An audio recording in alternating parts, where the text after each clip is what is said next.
yesterday we got through the first group, I believe. Did we get into number 20, 21, and 22 at all? No. I didn't do like 15, 16. You didn't do, oh, you didn't do 15, 16, and 17? Okay. I didn't even see them, to be honest. Oh, okay. So, let's go ahead and work on to make sure we're cool. So, this is your normal curve. Your down the middle mean is 0, a 1, a 2, and a 3, a -1, -2, and -3. In the perfect world, your mean would always be 0. But that's not the way it's going to work. I mean, there are many, many, many different numbers that we could potentially use. However, for this guy, it is going to be, your mean is, oh, it's not. Your mean is what? 5.1. So go ahead and label your normal curve for me.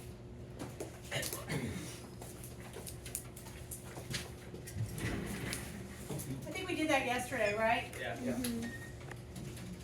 So we had 5.1, and then I believe it's coming back to me. They're all like 0.9. Yes. Yeah.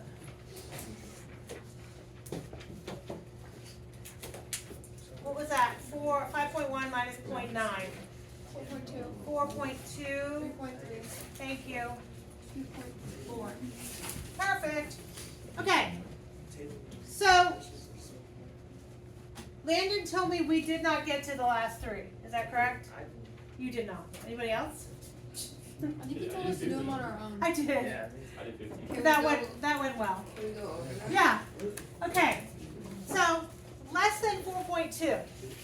So we're looking for it to be smaller than 4.2.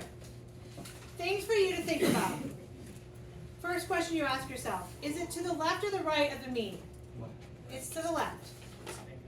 So it's a problem because it's not on your little chart, right?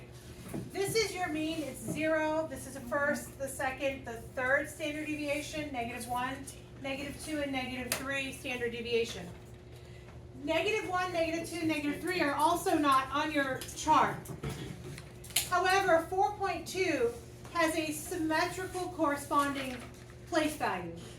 -1 standard deviation is equivalent to what other one? +1. So go on your little chart, look for the z-score of 1.0. And what do you get when you look for 1.0? 0.8413. Does it logically make sense that this is 84%? It doesn't, because from here back is 50%, and from here back is that 84.13. So you're looking for the actual snippet that would be equivalent to the tail end of the other side. So what do I have to do to this answer to figure out what percentage that is? Subtract it from 1. All right, what do you get when you subtract that from 1? 0.1587. How do we feel about that? Yeah, right? Okay, the next guy, it says less than 5.1. So once again, you are going to take this, get rid of the drawing you already have, and we're looking for it to be less than 5.1. There's not a whole lot of work that has to go into this because it's actually at the mean. And what percentage falls behind the mean? 50%. So less than 5.1 is 50%. We didn't really have to think about it, right? Then the last one says, hey, listen, I want us to go between 4.2 and 5.1. So between 4.2 and 5.1. Yes? Would it just be half of the 64.26? Because that's really cool, because you know the empirical rule from yesterday. So you know this whole thing was 64.26. It is indeed half of it because it went exactly to the first and negative first standard deviation. So what is half of 64.26? 32.13. 32 point. 13. Now, that's super cool. 68.26 and then half that is 34. Well, that's good. Is it 68 or 64? Was it 68? Oh, yeah, it is 68? So what is it, half of it, 6? It's 34, Okay, beautiful. So, here's what's kind of cool about this. What if I didn't know, what if they weren't exactly at my standard deviations? Then what? Then couldn't you take like from 0 over minus 1, or 1 minus 0? Like if you took one standard deviation and subtracted from Right. 0? I think that's, yeah, I think what I'm hearing you saying is I know I have to do this whole thing Yeah, minus the tail, yeah. right? So I don't know this guy, so if I flip it over here, I know that this guy is the whole thing. If I do 1 minus that, I have the tail I'm looking for. Right. And then I already know that's 50%, which we already have going on right here, right? So this guy would have been the 0.1587 and then the 50%. So doesn't it make sense that we could take the 50% and subtract that and we should get our same answer? Yeah, perfect. Do you guys see that? Are we cool? Everybody's good? Yay. Okay, next one. All right, there's 3. Oh. We want to do z is less than negative 1.83. We want to do z is greater than 2.18, and z is less than 0.33. So give those 3 a whirl, and then we'll discuss the answers. Okay? Do myself a little favor, I draw. I know 0, 1, 2, 3, very rough sketch. Don't care as long as I can kind of visualize what's happening. I'm looking for less than negative 1.83. Negative 1.83 is here, so I'm looking for a little snippet. So I know in the end, I'm not looking for the big chunk of percentage, I'm looking for 1 minus that big chunk. Does that make sense? Negative 1.83 is nowhere in existence on my bright colored sheet of paper, so I'm going to move over to 1.83. Okay, I'm going to my z-score table chart and I'm looking for 1.83. What do I get when I look at 1.83? 0.9664. And if I think about it logically, 0.9664 is 96.64%. So from here all the way back is 96.64%. I don't need that. I really need from here forward if I think about it that way. So it's going to be 1 minus that answer. So when I subtract 1 minus that answer, what do I get? 0.0336. Is that what I heard? Yes. Cool. Are we good? Feeling good? Okay. Next guy. Z is greater than 2.18. This right here, greater than. Again, I need the snippet. I can find 2.18. That's not a problem. 2.18 is positive. It's located between my 0 and 2.9. What do I get when I do the 2.18? 0.9854.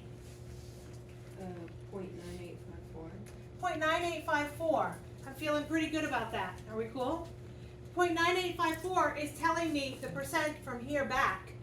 I don't want from here back. I want the snippet, so the final answer is going to be 1 minus that. Yes? What do we get? 0.0146. Thank you. Are we good?